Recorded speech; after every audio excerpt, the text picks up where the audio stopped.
Good morning students. पिछली video में हमने चैप्टर 4 कंप्लीट कर लिया था और चैप्टर 5 आपका है समांतर श्रेणी, जो कि कोविड की वजह से अभी हटा हुआ है। तो उस चैप्टर्स को अगर आपका आता है नेक्स्ट ईयर में तो हम देखेंगे, अदरवाइज मैं नेक्स्ट चैप्टर स्टार्ट कराता हूँ आपका त्रिभुज ट्रायंगल्स। ठीक है, आपका नेक्स्ट चैप्टर है त्रिभुज ट्रायंगल्स, अपने बुक्स में देखेंगे। तो इस त्रिभुज में हमने कुछ प्रॉपर्टीज तो पिछली क्लास 9th में पढ़ ली थी, कुछ नई प्रॉपर्टीज मैं आपको इसमें आप दिखाने जा रहा हूं। ठीक है, सबसे पहले हम पढ़ते हैं यहाँ पे समरूप त्रिभुज। क्या पढ़ते हैं बच्चों यहाँ पे हम? समरूप त्रिभुज। जैसा कि इसके नाम से ही पता चल रहा है, समान रूप वाला त्रिभुज। ठीक है, समरूप त्रिभुज, समरूप त्रिभुज। ठीक है बच्चों, अब समरूप यानी समान रूप वाला त्रिभुज।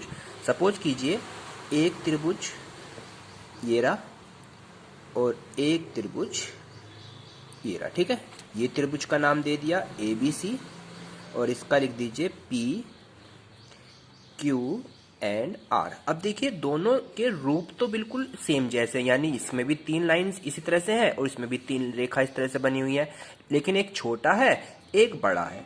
तो इसलिए हम क्या कह सकते हैं, भले ही उनकी माप यानी आकृति तो सेम है, परंतु उनकी जो मापें हैं यानी भुजाओं की जो मापें हैं वो भिन्न भिन्न हो सकती हैं, लेकिन फिर भी ये क्या होंगे?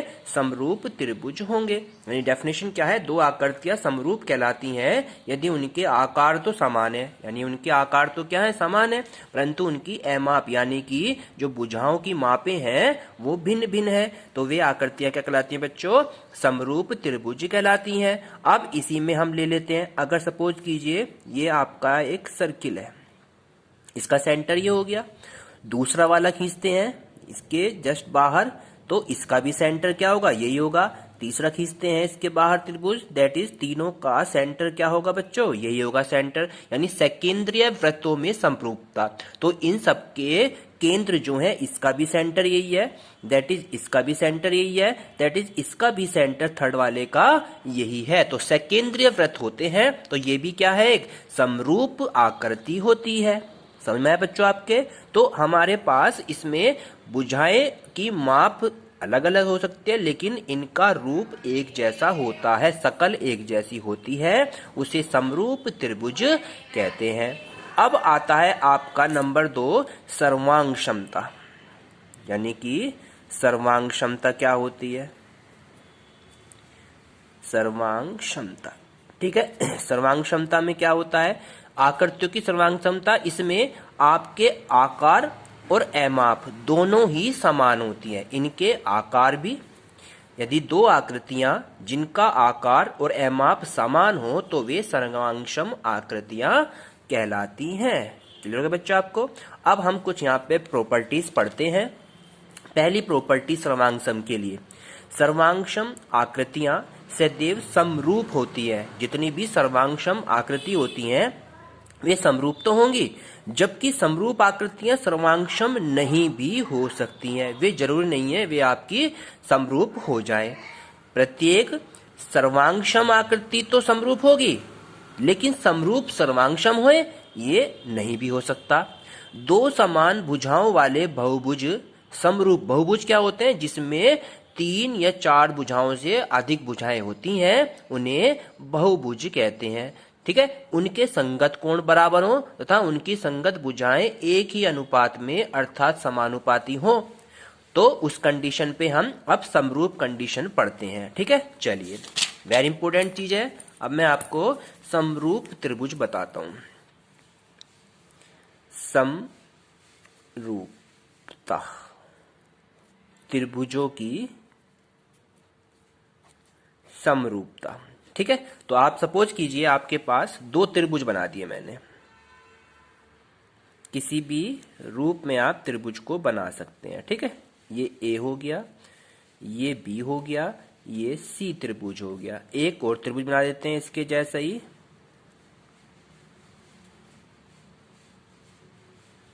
ये P हो गया बच्चों, ये Q हो गया, दैट इज ये R हो जाता है। ठीक है, अब देखिए यहाँ पे कंडीशन क्या बताता हूँ। ये A एंगल, ये P एंगल, ये बी एंगल, ये क्यू एंगल, एंड ये सी एंगल, एंड ये आर एंगल। ठीक है, इनको मैंने अलग अलग बता दिया। अब इस कंडीशन पे क्या है, दो त्रिभुज समरूप कब कहलाते हैं? दो त्रिभुज हैं ये, एक ये रहा, एक ये रहा। अब ये समरूप कब होंगे? जब इनके संगत कोण समान हो। संगत कोण मतलब संगत कोण समान हो। कब होंगे समरूप? जब इनके संगत कोण क्या हो बच्चों? समान हो। संगत कोण से मतलब क्या है, आइए बताता हूं। तथा जिनकी भुजाएं समानुपात हो, यानी भुजाओं की लंबाइयों के बीच अनुपात समान हो। तथा भुजाओं संगत भुजाओं तथा संगत भुजाओं की लंबाइयों के बीच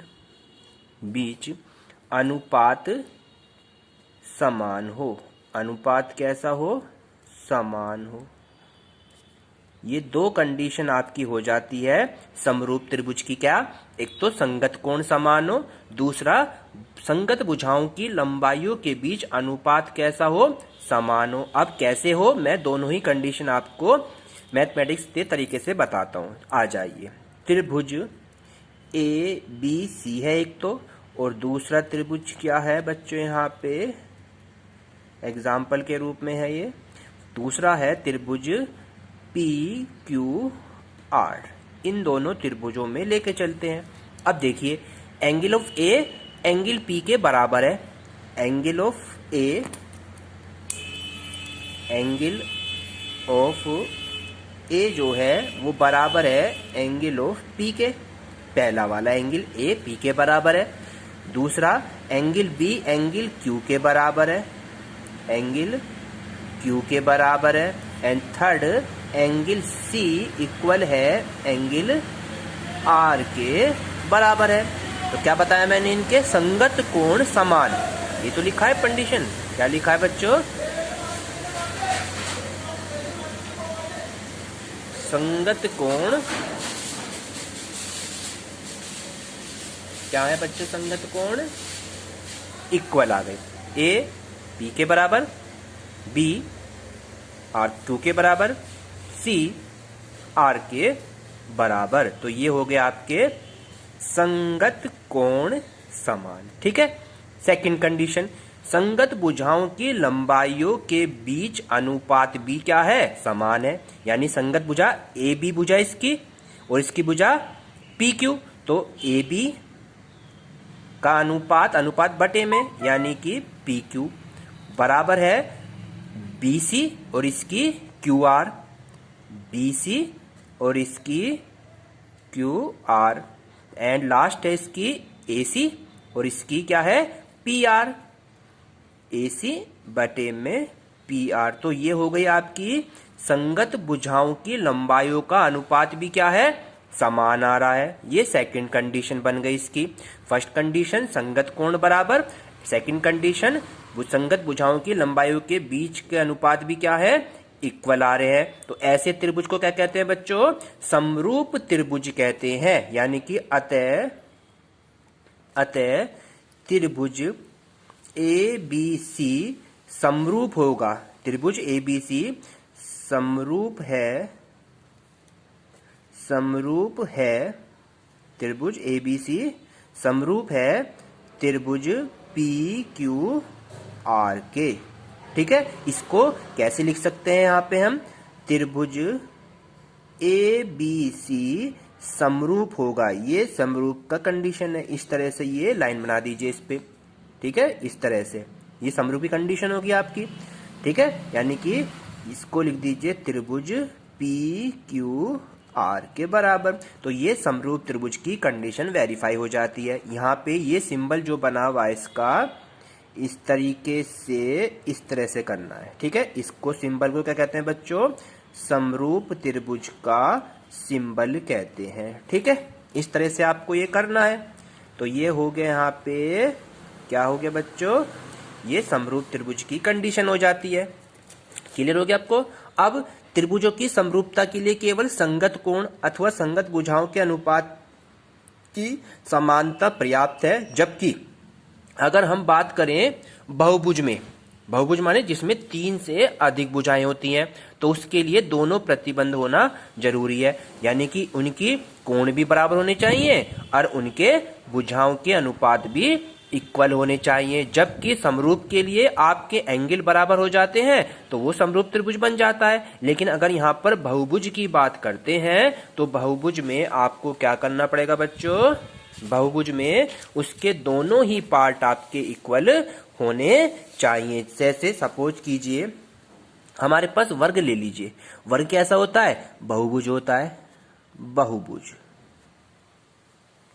बहुभुज जिसमें 3 से ज्यादा भुजाएं होती हैं उसे बहुभुज कहते हैं। ठीक है बच्चों, तो बहुभुज में एक ले लीजिए आपका ये वाला वर्ग और दूसरा ले लीजिए ये वाला वर्ग। ठीक है, इसका हो गया आपका, ये हो गया ए, बिल्कुल सेम टू सेम ऐसे कर लीजिए। ये वाला एंगल हो गया, ये वाला एंगल हो गया, दैट इज ये वाला एंगल थर्ड हो गया। ठीक है, ऐसी इसमें ये हो गया, इसमें 2 हो जाता है, इसमें ये हो गया और इसमें भी आपका 3 हो गया। तो इसको हम क्या लिख सकते हैं, इसके त्रिभुज एबीसी हो जाता है और ये त्रिभुज पीक्यूआर हो गया। इसके समरूप बिल्कुल सेम टू सेम समबाहु त्रिभुज में कोई दो संगत भुजाओं का अनुपात सदैव समान होता है। तो ये कंडीशन है बहुभुज की, तो इसमें भी बिल्कुल सेम एज इट इज करना है। ठीक है, चलिए अब चलते हैं हम इसकी कुछ त्रिभुजों की समरूपता की कंडीशन। फर्स्ट कंडीशन पहली है कोण कोण समरूपता। कोण कोण ये आपने 9th में सीखे थे, कोण कोण समरूपता, कोण कोण समरूपता, यानी कि इसे क्या रूल कहते हैं बच्चों हम यहाँ पे, triple A angle angle angle similarity. ठीक है, तो आप इस वाली कंडीशन में कैसे करते हैं, कुछ मैं रूल आपको यहाँ पे सिखाने जा रहा हूँ। ठीक है, चलिए दो त्रिभुज हैं आपके पास, त्रिभुज ए बी एंड सी और दूसरा त्रिभुज ले लीजिए त्रिभुज पी क्यू एंड आर। ठीक है, त्रिभुज ए बी एंड ये सी 3 हो गया, ऐसी पी पे, ऐसी क्यू पे, ऐसी ट्रिपल। ठीक है, अब भुजाओं की कंडीशन क्या कहती है, कोण कोण कोण ये है, यानी एंगल एंगल की कंडीशन क्या कहती है, दो त्रिभुज में, दो त्रिभुज हैं, इसमें संगत कोण बराबर है। क्या है बच्चों, इसके संगत कोण बराबर मीन्स एंगल ए बराबर एंगल पी के, एंगल बी बराबर एंगल क्यू के, एंगल सी बराबर एंगल आर के। ये तीनों कोण क्या हैं आपके, बराबर हैं। ठीक है, और इनकी संगत भुजाओं एक ही अनुपात में होती हैं और भुजाएं और भुजाएं एक ही अनुपात में, जैसे अभी ऊपर रेशो बताया था, और भुजाएं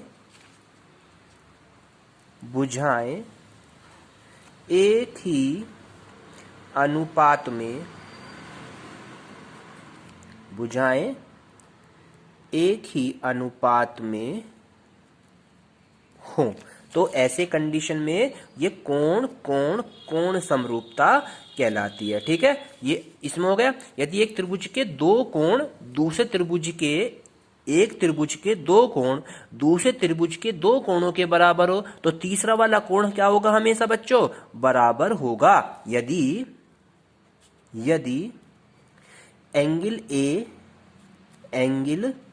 ए बराबर एंगल पी के, एंगल बी बराबर एंगल क्यू के, तब एंगल सी जो होगा वो एंगल आर के अपने आप क्या होगा, बराबर होगा। क्या कंडीशन बताई मैंने आपको, अगर किसी त्रिभुज, दो त्रिभुजों में उनके संगत कोण आपस में बराबर होते हैं, दो कोण, तो तीसरा कोण हमेशा क्या होगा, बराबर होगा। क्यों होगा बराबर, क्योंकि त्रिभुज के अंतः कोणों का योगफल कितना होता है, 180 होता है। कोण ए प्लस कोण बी प्लस कोण सी, त्रिभुज के तीनों कोणों का योगफल कितना होता है बच्चों? 180 होता है। इसलिए अगर किसी त्रिभुज के दो कोण बराबर आ जाते हैं, दो त्रिभुज हैं, दोनों इनके संगत कोण बराबर हो, तो तीसरा वाला कोण क्या होगा? हमेशा बराबर होगा, क्योंकि त्रिभुज के तीनों कोणों का योगफल 180 होता है। ये होगी फर्स्ट कंडीशन आपकी, कोण कोण कोण। अब कराता हूं मैं सेकंड कंडीशन। सेकंड कंडीशन है भुजा की। सेकंड है आपकी भुजा भुजा समरूपता। भुजा भुजा और भुजा की समरूपता। ठीक है बच्चों, यानी इसे हम कहते हैं ट्रिपल एस का रूल। किसका रूल कहते हैं बच्चों? इसे हम ट्रिपल एस का रूल, ट्रिपल एस सिमिलैरिटी। ठीक है, ट्रिपल एस सिमिलैरिटी ये हो गई। अब ट्रिपल एस सिमिलैरिटी में बिल्कुल सेम, देखिए ये एक ट्रायंगल हो गया P Q R, और दूसरा ट्रायंगल ले लीजिए इसमें A B एंड C। ठीक है, अब क्या बताया मैंने? भुजा भुजा भुजा, यानी जिसकी ये वाली भुजा इस भुजा के बराबर, ये वाली भुजा इस भुजा के बराबर, एंड दैट इज ये वाली भुजा इस भुजा के बराबर आती है, तो क्या हो जाता है? वो त्रिभुज समरूप त्रिभुज बन जाता है। यानी दो त्रिभुजों में एक त्रिभुज की भुजाएं दूसरे त्रिभुज की भुजाओं के क्या हो बच्चों? समानुपाती हो, यानी एक ही अनुपात में हो, तो क्या होगा? यानी ये वाली भुजा PQ जो होगी वो AB के बराबर होगी अनुपात में। ठीक है, अनुपात बटे में। ऐसी PR जो होगी वो AC के बराबर होगी, ऐसी QR जो होगी वो BC के। तो ये तीनों ही भुजा समरूप होती हैं, तो ये भुजा भुजा भुजा समरूपता। और इनके संगत कोण बराबर होते हैं, और इनके संगत कोण भी क्या होते हैं? बराबर होते हैं। तो इसे क्या कहते हैं? भुजा भुजा समरूपता कहते हैं। ये इसकी सेकंड वाली कंडीशन कंप्लीट हो जाती है। अब इसकी थर्ड कंडीशन और है, बस इसमें तीन ही कंडीशन पढ़ेंगे हम। ठीक है, थर्ड है इसमें भुजा कोण भुजा। भुजा कोण भुजा, भुजा कोणा भुजा कोण भुजा, यानी इसे कहते हैं हम बच्चों, कौन सा रूल क्या कहते हैं? SAS similarity. ठीक है, SAS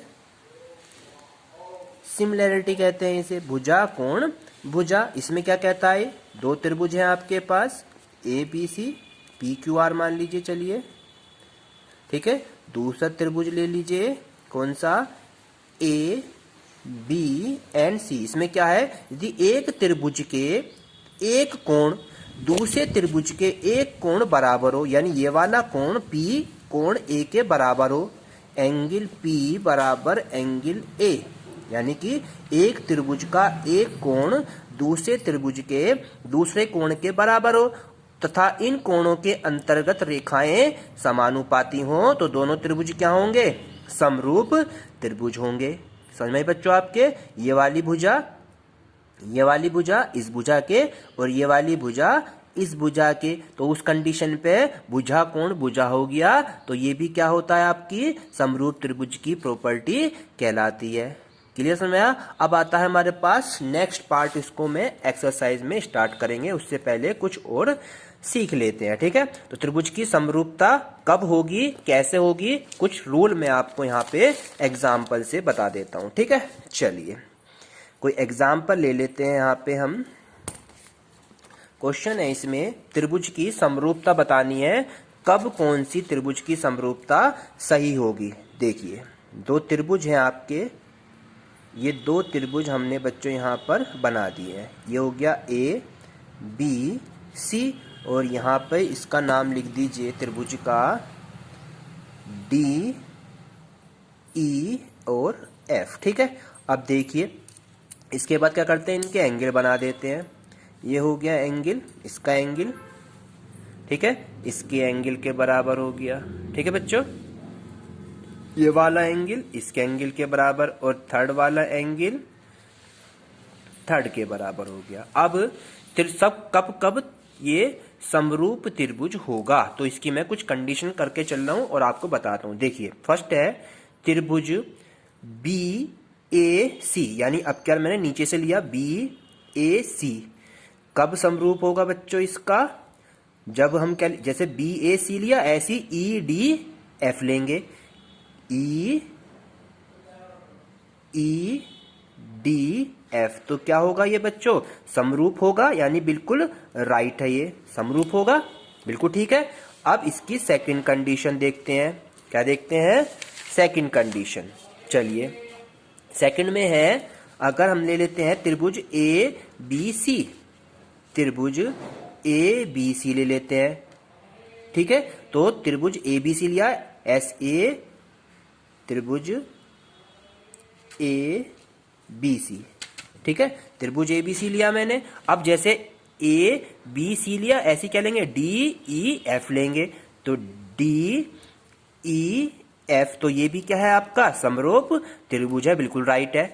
क्लियर हो गया बच्चों आपको। थर्ड ले लेते हैं, थर्ड कंडीशन, अगर लिखा है त्रिभुज ए सी बी, कैसे लिखा है ए सी बी, अब क्या इधर को घुमा दिया ए सी बी, तो इसको भी ऐसे घुमाना पड़ेगा बच्चों, हमें कैसे घुमाना पड़ेगा, जैसे हमने लिया ए सी बी ऐसी डी एफ ई, तो त्रिभुज डी एफ ई, तो ये भी क्या है आपका समरूप त्रिभुज होगा। अब इसमें मैं एक नेक्स्ट कंडीशन आपसे पूछता हूं, जैसे सपोज कीजिए हमारा त्रिभुज आ जाए त्रिभुज ए बी सी ले लिया मैंने, ठीक है। अब मैं इसकी जगह लिख देता हूं त्रिभुज ई डी एफ। अब देखिए क्या सही है, हमने क्या लिया ए बी सी लिया और हम यहां लिख रहे हैं ई डी एफ, या तो लिया हमने ऐसे और यहां ले रहे हैं हम ई डी एफ, तो क्या है ये बच्चों ये समरूप त्रिभुज नहीं है।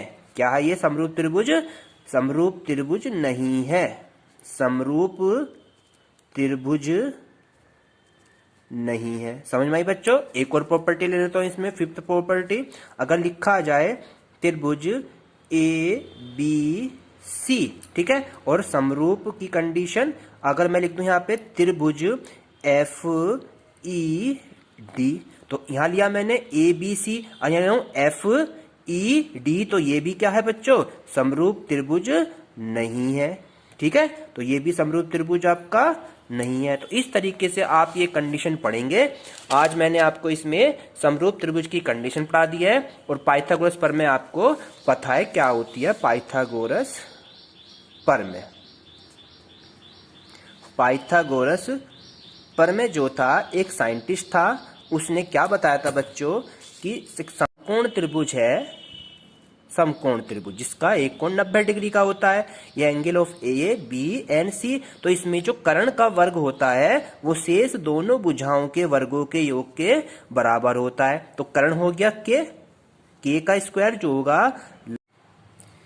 तो बच्चों पाइथागोरस प्रमेय क्या होती है कि कर्ण का स्क्वायर बराबर होता है लंब का स्क्वायर जमा आधार का स्क्वायर के, यानी कर्ण क्या है ए सी का स्क्वायर, लंब क्या है ए बी का स्क्वायर एंड आधार क्या है बी सी का स्क्वायर। तो हमारी पाइथागोरस प्रमेय क्या कहती है कि सबसे बड़ी भुजा का वर्ग शेष दोनों भुजाओं के वर्गों के योग के बराबर होता है। तो आज ही हमने कुछ फंडामेंटल चीज़ें सीखी हैं, कल मैं आपको इसकी चैप्टर 6 की एक्सरसाइज को स्टार्ट करवाऊंगा, इसे अपने नोटबुक में कंप्लीट कर लें। ठीक है बच्चों, थैंक यू।